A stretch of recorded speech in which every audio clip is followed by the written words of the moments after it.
ನಮಸ್ಕಾರ ವೀಕ್ಷಕರೇ, India first TV ವಿಶೇಷ ಕಾರ್ಯಕ್ರಮಕ್ಕೆ ಸ್ವಾಗತ. ನಾನು ಶ್ರೀಕಂಠ ಈಶ್ವರ್. ಭಾರತೀಯ ಜನತಾ ಪಾರ್ಟಿ ಇದು ಒಂದು ಶಿಸ್ತಿನ ಪಕ್ಷ. ಈ ಒಂದು ಶಿಸ್ತು ಬರಲು ಕಾರಣ ಅದರ ಹಿಂದೆ ಇರುವಂತಹ RSS. ಅದನ್ನ ಸೈಡಿಗೆ ಇಡೋಣ. ಈಗ ಭಾರತೀಯ ಜನತಾ ಪಾರ್ಟಿ 1980ರ ದಶಕದಲ್ಲಿ ಕರ್ನಾಟಕದಲ್ಲಿ ತನ್ನ ಒಂದು ಅಸ್ತಿತ್ವವನ್ನು ಸ್ಥಾಪಿಸಲು ಪ್ರಾರಂಭ ಮಾಡುತ್ತೆ. ಆಗ ಬಿಜೆಪಿ ಸಾರಥಿಯಾಗಿದ್ದವರು ಅಂದ್ರೆ 1980ರಲ್ಲಿ ಬಿಜೆಪಿ ಚುಕ್ಕಾಣಿ ಹಿಡಿದಿದ್ದವರು AK ಸುಬ್ಬಯ್ಯ ಅವರು. ತದನಂತರ 1990ರಲ್ಲಿ KS ಈಶ್ವರಪ್ಪ ರಾಜ್ಯ ಬಿಜೆಪಿ ಅಧ್ಯಕ್ಷರಾಗ್ತಾರೆ. ಅವರ ನಂತರ BS ಯಡಿಯೂರಪ್ಪ ಬರ್ತಾರೆ, ಅನಂತ್ ಕುಮಾರ್ ಬರ್ತಾರೆ, ಜಗದೀಶ್ ಶೆಟ್ಟರ್ ಬರ್ತಾರೆ, ಪ್ರಹ್ಲಾದ್ ಜೋಶಿ ಬರ್ತಾರೆ, DV ಸದಾನಂದ ಗೌಡ ಬರ್ತಾರೆ, ನೆಕ್ಸ್ಟ್ ನಳಿನ್ ಕುಮಾರ್ ಕಟೀಲ್ ಬರ್ತಾರೆ. ನಂತರ ಈಗ BY ವಿಜಯೇಂದ್ರ ಇದ್ದಾರೆ. ಅವರ ಅಧಿಕಾರ ಅವಧಿ 2 ವರ್ಷ ಪೂರೈಸಿದ 3ನೇ ವರ್ಷಕ್ಕೆ ಕಾಲಿಟ್ಟಿದೆ. ಹೀಗಾಗಿ ಬಿಜೆಪಿಯ ಅಲಿಖಿತ ನಿಯಮದ ಪ್ರಕಾರ ಒಬ್ಬ ರಾಜ್ಯಾಧ್ಯಕ್ಷರ ಹುದ್ದೆ 3 ವರ್ಷ ಅಂತ ಹೇಳಲಾಗ್ತಿದೆ. ಬಟ್ ಅದು ಖಚಿತವಾಗಿ ಗೊತ್ತಿಲ್ಲ. ವೀಕ್ಷಕರೇ, ಈ ಒಂದು ರಾಜ್ಯಾಧ್ಯಕ್ಷರ ಬದಲಾವಣೆ ರಾಜ್ಯದಲ್ಲಿ ನಡೆಯುತ್ತಾ BY ವಿಜಯೇಂದ್ರ ರಾಜ್ಯಾಧ್ಯಕ್ಷರಾಗಿ ಮುಂದುವರಿತಾರಾ ಇಲ್ಲ ಬೇರೆ ಯಾರಾದ್ರೂ ಬರ್ತಾರಾ? BY ವಿಜಯೇಂದ್ರಗೆ ಸ್ಥಳೀಯ ಸಂಸ್ಥೆ ಚುನಾವಣೆ ನಂತರ ಗೇಟ್ ಪಾಸ್ ಕೊಟ್ಟಾರ? ಈ ಎಲ್ಲದರ ಬಗ್ಗೆ ಮಾಹಿತಿ ನೀಡ್ತಾ ಹೋಗ್ತೀನಿ. ಅದಕ್ಕೂ ಮುನ್ನ ಹೊಸದಾಗಿ ನಮ್ಮ ಚಾನೆಲ್ ನೋಡ್ತಿದ್ರೆ ಸಬ್ಸ್ಕ್ರೈಬ್ ಮಾಡಿ, ಲೈಕ್ ಕೊಟ್ಟು ವಿಡಿಯೋ ಶೇರ್ ಮಾಡುವ ಮೂಲಕ ನಮ್ಮನ್ನು ಪ್ರೋತ್ಸಾಹಿಸಿ ಅಂತ ಹೇಳ್ತೀವಿ. ವೀಕ್ಷಕರೇ, ರಾಜ್ಯಾಧ್ಯಕ್ಷರ ಬದಲಾವಣೆ ಯಾಕೆ ಮತ್ತೆ ಮುನ್ನಡೆಗೆ ಬಂದಿದೆ ಅಂತ ಹೇಳೋದಕ್ಕೂ ಒಂದು ಕಾರಣ ಇದೆ. ಬಿಜೆಪಿಯ ರಾಷ್ಟ್ರೀಯ ಅಧ್ಯಕ್ಷರಾಗಿ ನಿತಿನ್ ನಬೀನ್ ಪದಗ್ರಹಣ ಸ್ವೀಕಾರ ಮಾಡಿದ್ದಾರೆ. JP ನಡ್ಡಾ ಅವರು ನಿತಿನ್ ನಬೀನ್ ಅವರಿಗೆ ಅಧಿಕಾರ ಹಸ್ತಾಂತರ ಮಾಡಿದ್ದಾರೆ. ಇವರ ಆಯ್ಕೆಯಾದ ನಂತರ ಈಗ ರಾಜ್ಯಗಳಿರುವಂತಹ ಅಧ್ಯಕ್ಷರ ಬದಲಾವಣೆ ಕೂಡ ನಡೀತಾ ಇದೆ.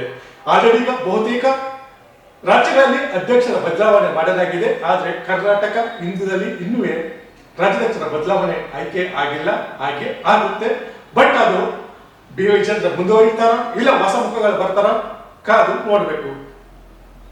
ನಾವು ಈಗ ಬಿಜೆಪಿ ರಾಷ್ಟ್ರೀಯ ಅಧ್ಯಕ್ಷರಾಗಿರುವಂತಹ ನಿತಿನ್ ನಬೀನ್ ಅವರ ಒಂದು ಕಿರಿ ಪರಿಚಯ ನೋಡೋದಾದ್ರೆ ಅವರಿಗೆ ಇವಾಗ 45ರಿಂದ 46 ಆಸುಪಾಸು ವರ್ಷ ಅಷ್ಟೇ.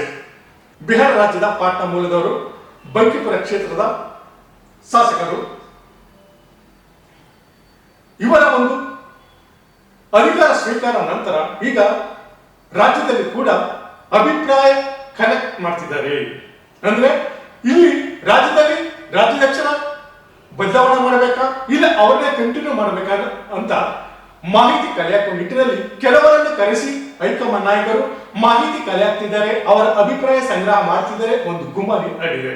ಅದರಲ್ಲಿ ಹಳೆ ತಲೆಮಾರಿನಂತವರಾದ ಜೋಶಿ, ಶೆಟ್ಟರ್, ಸೋಮಣ್ಣ ಮತ್ತು ಬೊಮ್ಮಾಯಿ ಅವರನ್ನ ಕರೆಸಿ ಅವರ ಜೊತೆ ಮಾತುಕತೆ ನಡೆಸಿದೆ. ಅವರಿಂದ ಮಾಹಿತಿ ಕಲೆ ಹಾಕಿದೆ ಎಂಬ ಮಾತು ಕೇಳಿ ಬರ್ತಿದೆ.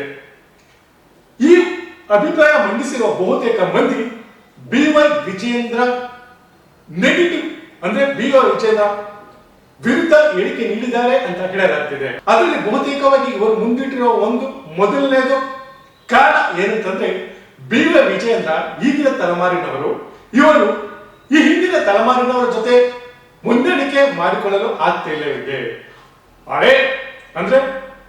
ಹಳೆ ತಲೆಮಾರಿನ ನಾಯಕರನ್ನು ವಿಶ್ವಾಸಕ್ಕೆ ತೆಗೆದುಕೊಂಡು ಹೋಗುವಂತ ಗುಣಲಕ್ಷಣಗಳು BY ವಿಜಯೇಂದ್ರ ಅವರ ಹತ್ರ ಇಲ್ಲ ಅನ್ನೋದು ಇವರ ಒಂದು ಮೊದಲ ಕಾರಣ ಆಗಿದೆ. ಎರಡನೇ ಕಾರಣ ಅಂತಂದ್ರೆ BY ವಿಜಯೇಂದ್ರ ಮೊದಲ ಬಾರಿ ಶಾಸಕರಾಗಿದ್ದವರು. ಮೊದಲ ಬಾರಿ ಶಾಸಕರಾಗಿರುವಂತಹ BY ವಿಜಯೇಂದ್ರ ಪಕ್ಷದ ಸಾರಥಿ ವಹಿಸಿದ್ದಾರೆ. ಇವರಿಗಿಂತಲೇ ಅನೇಕ ವರ್ಷಗಳು ರಾಜಕೀಯದಲ್ಲಿ ತೊಡಗಿಸಿಕೊಂಡಿರುವವರು ಅನೇಕ ಮಂದಿ ಪಕ್ಷದಲ್ಲಿ ಇದ್ದಾರೆ.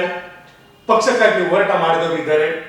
ಹಾಗಾಗಿ ಇವರನ್ನು ಬದಲಾವಣೆ ಮಾಡಿ ಪಕ್ಷಕ್ಕಾಗಿ ದುಡಿದವರನ್ನು ಪಕ್ಷದ ಸಾರಥಿಯಾಗಿ ನೇಮಕ ಮಾಡಬೇಕು ಎನ್ನುವುದು ಇನ್ನೊಂದು ಕಾರಣ.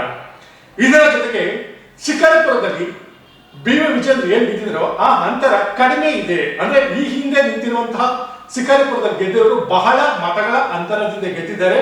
ಆದರೆ BY ವಿಜಯೇಂದ್ರ ಮಾತ್ರ ಕಡಿಮೆ ಅಂತರದಿಂದ ಗೆದ್ದಿದ್ದಾರೆ.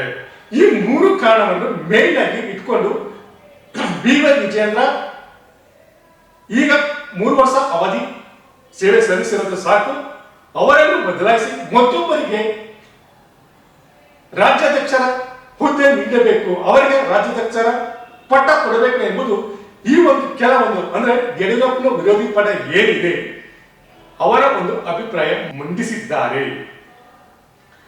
ವೀಕ್ಷಕರೇ, ಇಲ್ಲಿ ಮುಂದೆ ರಾಜ್ಯ ಬಿಜೆಪಿ ಅಧ್ಯಕ್ಷರ ಬದಲಾವಣೆ ಮಾಡಿದ್ರೆ ಆ ಸ್ಥಾನಕ್ಕೆ ಕೇಳಿ ಬರುತ್ತಿರುವ ಮುಂಚೂಣಿಯಲ್ಲಿರುವ ಹೆಸರುಗಳು ಯಾವುದು ಅಂದ್ರೆ ಕಾರ್ಕಳ ಶಾಸಕ ಸುನಿಲ್ ಕುಮಾರ್, ಜಗದೀಶ್ ಶೆಟ್ಟರ್, ವಿ ಸೋಮಣ್ಣ ಇವರ ಹೆಸರು ಮುಂಚೂಣಿಯಲ್ಲಿ ಕೇಳಿ ಬರ್ತಿದೆ.